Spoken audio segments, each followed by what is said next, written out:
Hi there, it's Lo again, DECAY. For today's video, I'm going to have a first impression and swatches on the new Urban Decay Born to Run eyeshadow palette. So if you are interested on what I think about this, then keep on watching. Hi there, my name is Lou, aka Giachino. I'm so excited because I went to Sephora, not expecting anything, but yes, I bought something again, not again, but for the longest time, and I was eyeing on the Urban Decay Born to Run eyeshadow palette, and there, it's over there.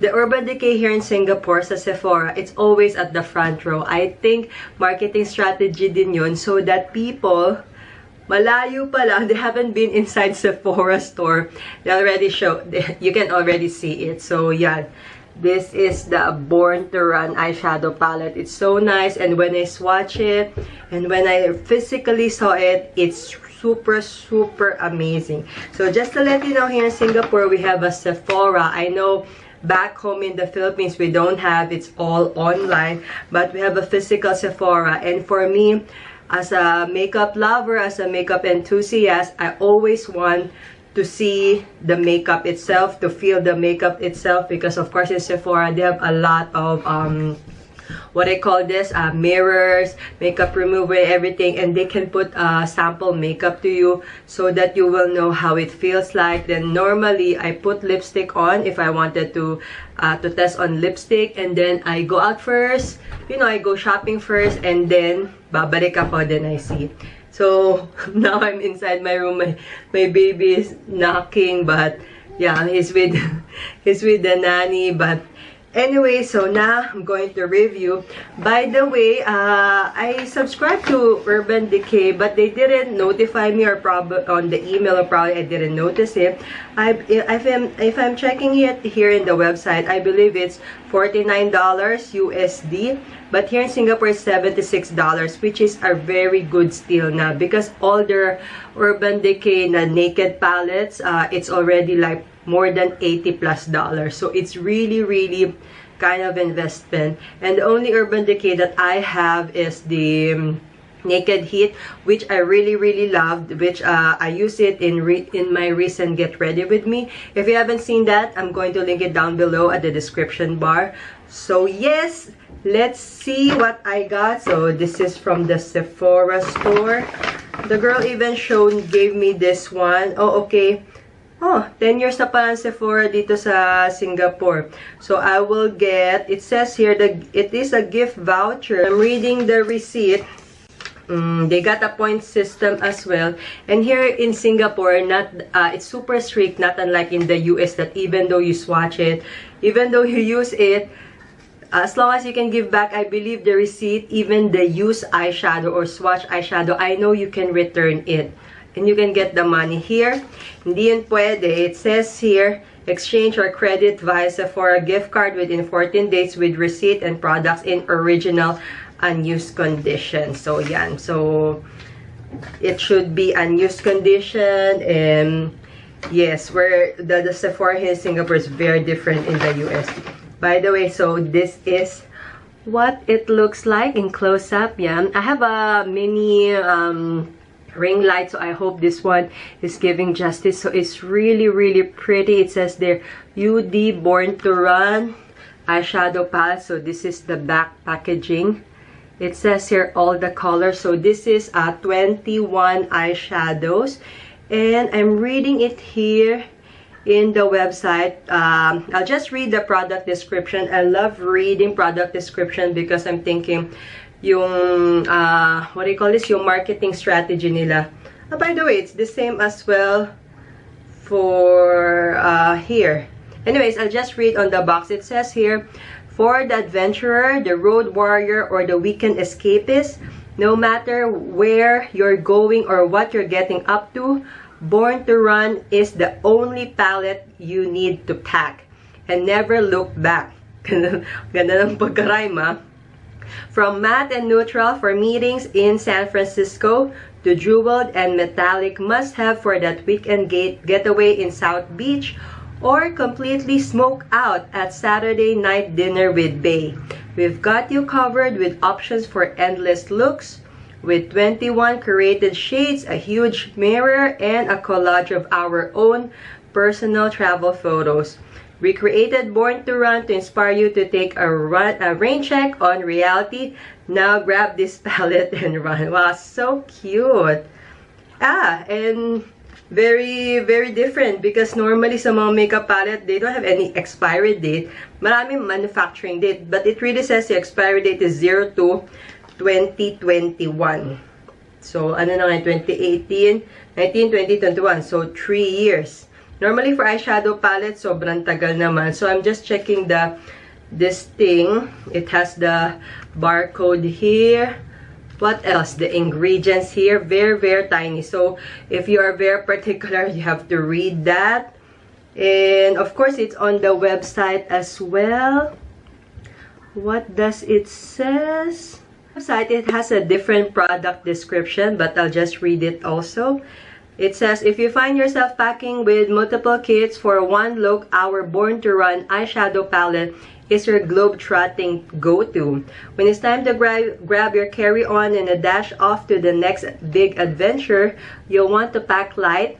Enter Born to Run, an all-in-one eyeshadow palette that has everything you need to create neutral looks, add in pops of color, and play with brights. And no matter where you're going, with 21 of the moment shades, from jewel tones and modern neutrals to more colorful shadows, you've got every possible eye look covered in one sleek kit.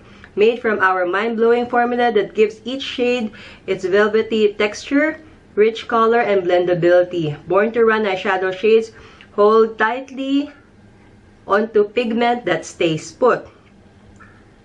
Tapos ito na yung got a conference in Dallas where you need to look like a boss. Create a subtle definition with creamy light neutrals like Breakaway and Weekender and Root. Okay, the one that I'm saying, it's all the eyeshadow shades. So let's skip to that. What else? So yeah, 21 eyeshadow siya. It says here, Urban Decay is 100% cruelty-free, and Urban Decay is beauty with an edge. Yan. So this is what it what I'm reading on the, what do you call this, in the website.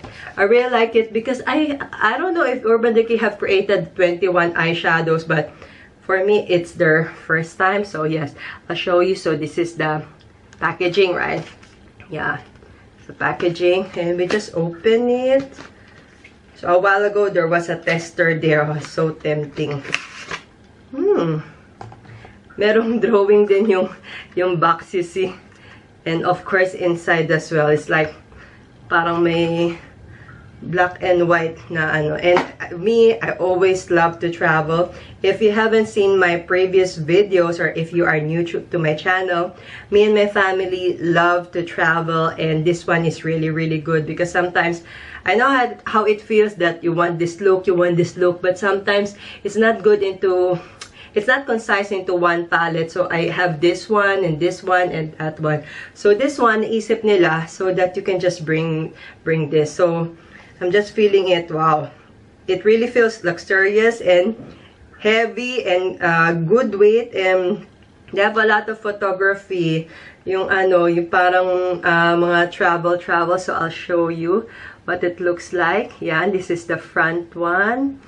And this is the back one. I love Maldives. I've been there.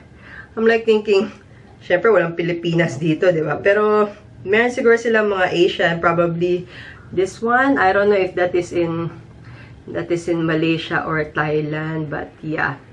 But it really, really looks nice. And this is how it looks like. So yan, may big mirror dyan. As in, the whole thing is a mirror. So I'll just cover it. Hang on, ha. So I can just cover it. Then it doesn't have any sticker on it. Then it says here UD Born to Run. So I'll just cover it and it looks like this. But the good part as well, it can fold. So I'll just fold it. Really can fold it, and I'll show you the close-up of this. I hope it can do justice. So yan, I have my ring light. I don't know if that is better. Yeah, I'm going to move it. So yeah. So as you can see, okay. Punta ako sa gilid. Yan. Okay. Tama diba? Okay. As you can see, napaka-inspiring siya, diba? It's very inspiring to create looks because this is the kind of palette that I want. Ayoko yung masyadong mga neutral or masyadong mga safe colors like brown. And if you notice, I always want to put red or rusty brownish, reddish color on my eyelids because I always say in my videos that it's very, very good for morena skin tone and any skin tone because it's really, really flattering into the eyes, especially me that I got chinita eyes pa. So as you can see, para sa akin maganda yung pagkagawa nila because it has this base color, yung mga shimmer color, and then they have this greens. Then, they have this purple, yung rust color, and then yung magandang brown and magandang purple din. Kanina, I swatch it sa Sephora. Super ganda. I'm just thinking, I hope na naglagay sila ng blue. You know what? Recently, sa mga eyeshadow palettes, they have been putting blue. But I know blue is not an everyday color. Not a once-a-month color also because it's very...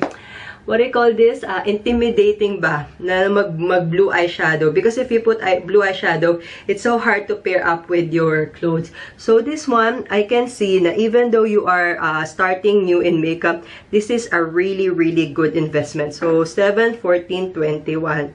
Ganyan yung pagka-arrange niya, and the names are here below. Yan. So I'll just do some swatches. Probably 7 each on my arm. Then, I'll let you know the names. And yes, let's begin. So, the first one, this one. Okay, this is the first one. It's called Breakaway. It's described as a warm ivory shimmer. And then the second one is called Stranded. It is a pale rose gold with tonal micro shimmer. And the third one is called Blaze. It's a light metallic peach with a pink shift. Okay, and the fourth one, it's called the Weekender. This is a light neutral beige matte. Yan, good for base. And the next color, the fifth color is Still Shot. It is a bright peach. And then the sixth color, it's called Riff. It says here it's a brown nude matte with floating micro sparkle. May sparkle ba siya ng konti? Wala masyado for me. And this seventh color, it's called Good as Gone. This is a deep brown with iridescent micro shimmer. So yeah, this is the first 7 colors. If you can see, they are not that so pigmented, even though I swipe it like probably maximum 2. But these are the lighter shades, and normally this one is just to show only how does it look like on my morena skin. And lahat naman sila creamy, but what really matters on an eyeshadow palette, because it's really different if you put it on top of your eyelids, because the eyelids, meron yan mga creases, may mga folds yan, then you will still put eyeshadow primer. Just to let you know, I don't put eyeshadow primer, because if you put primer, mas sort of intense pa yan. This one is to show only what does the color looks like, para lang makita nyo, ma-visualize ninyo. So yeah, this is the first 7 colors. Okay, so for the next row from this one, the second row from left to right, I'm going to show you what I have for on my morena skin tone. So yes, these are the next 7. This is on the second row. I'll show you this one. The name is Hell Ride. It is described as a deep fuchsia matte. The second color is Baja or Baja. This is burnt orange matte. The third one is called Accelerate, and it is a reddish copper metallic. Fourth one is called Guilt Trip. It's a smoky purple shimmer. And then the fifth one is called Ignite. It is described as a rose gold metallic. And the sixth one, it's called Smug. It's a deep coppery bronze shimmer. And the last one, it's called Wanderlust. It is a forest green with gold micro shimmer. So yes, this is the second row of the palette. This one, the second row. Yan. So this one for me, okay, these first two are mattes, right? The Hellride and Baha or Baja. The Hellride, oh my gosh, when I swipe it dun sa eyeshadow pan, super rough niya. Para siyang para siyang cheap eyeshadow, yung mga dati kong ginagamit nung wala pa akong masyadong wala pang masyadong pera. Yung parang nagbabudget pa ako sa pag-invest ng makeup. That's kind of rough. So, but the swatching, kahit one swipe lang, maganda siya. The second one is called Baha or Baja. Yan, mga second swipe yan, like really left and right. Hindi siya masyadong nagko-color payoff. But the third and the next one, this one is only all one swipe and they're really intense. Super ganda niya. Especially yung yung Ignite. Or mahilig lang ako masyado sa mga bronzy. Ang ganda. Tapos, of course, super ganda rin ng Wonderlust. Itong forest green. Oh my gosh. It's really pretty. So, tingin ko maganda rin siya sa you know, morena skin like us. So, yes, this is the second row from the palette. So, yan. This is how it looks like. Okay. Last swatching from this last one, the third row. It looks like this. So, yan. So, we'll start at this one. This is called Wild Heart. It says here, this is a bright fuchsia. And the next color is called Punk. This is a red-brown matte. Then the third color, this one, it's called Double Life. This is a metallic rust. Next color, it's called Jet. This is the black with deep shimmering purple shift. And then the next color, this one, it's called Drift. It says here a charcoal satin with tonal micro sparkle. And the sixth color, this one, it's called Radio. It says here a deep emerald satin. And this one, the last one, it's called Big Sky. It is a frosted green shimmer with iridescent micro sparkle. Wow, grabe rin yung mga pag-describe dito, no? So, if you can see, this is the kind of dark colors from this last row. So, my feedback is that this one, the Wild Heart, the consistency of this, it's the same with the Hellride. Both of them, masyado siyang magaspang. They're rough. When I swatch it from the pan, it's really rough. But, yeah, it is a matte color. And this one, the second color, yung Punk, yung brownish color, na matte color, it's not that pigmented, but I all tried to swipe it once because of course this one is like a crease color, right? It should be blendable, and of course, like what I said, the only test is on the eyes because it doesn't make sense kung masyado nga siyang intense or the color payoff is really nice. But if it's so hard to blend, that's not good as well, right? Then the Jet. I thought jet means jet black, right? Like the black is black. Because if you can see it on the eyeshadow, I thought it's really like this one, really black. But it says here it's a black with deep shimmering purple shift. So, yeah, so now I know, hindi siya talaga super black. But I don't notice the purple shift, or probably it depends on the lighting, or it depends if I put it on the side. But just to let you know, the next colors are super nice. Super like, wow, bam, like one swipe only. It's super cool. So yeah, this is the third swatch of this one of the last swatching. Yan. So yes, I think if you ask me on my first impressions, because I will not try it on my eyes, probably on my next video when I do get ready with me, then I'll put my full review after I tried it. If it's really a keeper, if it's really worth it for 76 Singapore dollars, for me, yes. Because first of all, it's Urban Decay.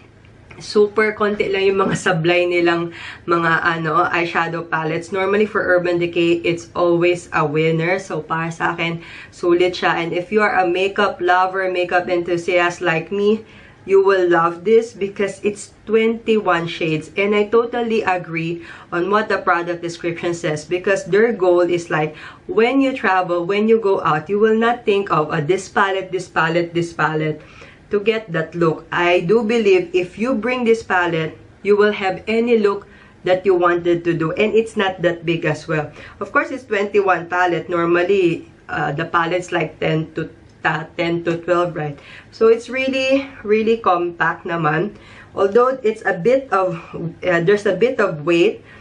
As you can see, para siyang wallet. Actually, this is the size of my wallet, but it's a really good size, and I like it, and very inspirational because I like photography. You see, wow, the design pa lang super winner na, and the packaging with the whole mirror, super panalo. Tapos the inside, ay nako, super panalo. If whoever thought about this, super galing din yung ginawa nila. I'm not so sure why they thought about this. I don't know if it's their anniversary or what, but I don't know why they name it as Born to Run. But I think Born to Run means for the travel, for the jet setter, you know, like there's a lot of girl boss, like, you know, those hashtag girl boss.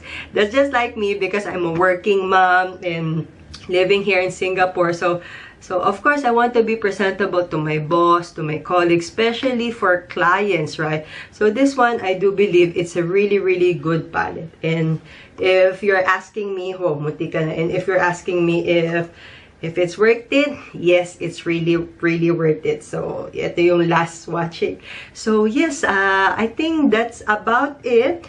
If you like me to review other makeup, especially yung mga new releases, and I'm so happy here in Sephora Singapore na sumasabay kami sa US kung mag-launch. I noticed for Urban Decay, they really launch it worldwide. When I had a naked heat that time, I bought it on the first day as well. So this one is really worth it. So yes, that's my full first impressions and what do you call this, swatches for the Urban Decay Born to Run palette. And if you have this palette, let me know what do you think of it, so that I can look into it. And I'm already excited to do some, you know, some looks to it. But now it's already nighttime. I just finished my work and my shopping, so I'm going to try some looks to it. And yes, that's about it. By the way, if you're